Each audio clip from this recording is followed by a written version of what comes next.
2-3 പ്രാവശ്യം ഇങ്ങനെ പുറപ്പെട്ടു പോകാറുണ്ട്. അങ്ങനത്തെ ശീലമുണ്ട് എനിക്ക്. അവനൊരു ദിവസം പോയി ഇരിങ്ങാലക്കുട നിന്ന് ഞാൻ ട്രെയിൻ കയറുന്നത്. നെല്ലായി വന്നപ്പോൾ അവൻ വീണതാണോ ചാടി ഇറങ്ങിയതാണെന്ന് എനിക്കറിയില്ല. വണ്ടി നിൽക്കാറായപ്പോൾ പ്ലാറ്റ്ഫോമിൻ്റെ ഇടയിൽ പോയി. പ്ലാറ്റ്ഫോമിന്റെ ഇടയിലേക്ക് ഇപ്പം തന്നെ കൈ രണ്ടും പോയി. ഇത് കംപ്ലീറ്റ് പോയി അറ്റി. ഇതിങ്ങനെ തൂങ്ങിക്കിടക്കുന്നു. പിന്നെ അതിൽ തന്നെ റെയിൽവേക്കാരെ കൂടെ ഷൊർണൂർ പാസഞ്ചർ വണ്ടിയായിരുന്നു. കണ്ണൂരാ ഷൊർണൂരാ. അതിൽ തൂത്തി വാരിയിട്ട് തൃശ്ശൂർ ഹോസ്പിറ്റലിൽ അഡ്മിറ്റായി.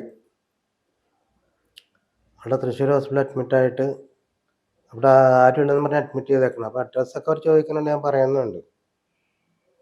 പക്ഷേ ആശുപത്രിയിൽ അഡ്മിറ്റ് ആയതിനു ശേഷം കൊണ്ടുപോകാനോ നോക്കാനോ ആരും വന്നില്ല. വീട്ടിൽ നിന്ന് ആരും വന്നില്ലായിരുന്നു. ഒരു ദിവസം എൻ്റെ ഒരു ചേട്ടൻ വന്നു. രണ്ടാമത്തെ ചേട്ടനാണ് മൂത്തേട്ടൻ എന്ന് പറയുമ്പോൾ വന്നിട്ട് അപ്പം തന്നെ പുള്ളി പോയി. അപ്പോൾ എൻ്റെ കാര്യങ്ങൾ നോക്കാമെന്ന് പറഞ്ഞാൽ അവിടെ പേഷ്യൻറ്റിനെ നോക്കാൻ പറ്റുന്ന ആൾക്കാരുണ്ട്. അങ്ങനെ അവിടുത്തെ സ്റ്റാഫന്മാരൊക്കെ എൻ്റെ കാര്യങ്ങൾ നോക്കുകയും ചെയ്യും. അങ്ങനെ ഇരിക്കുമ്പോഴാണ് ഡോക്ടർ ആലപ്പുഴക്കാരനാണ്, സുബ്രഹ്മണ്യൻ എന്ന പേര്. പുള്ളി അവിടെ തൃശ്ശൂർ താമസിക്കുന്ന തിരിച്ച് പോണ വഴിക്ക് കാറിൽ എന്നെ വഴി പറഞ്ഞു കൊടുത്താന്ന് പറഞ്ഞ് പുള്ളിയുടെ കാറിൽ കയറ്റി കൊണ്ടുപോയി.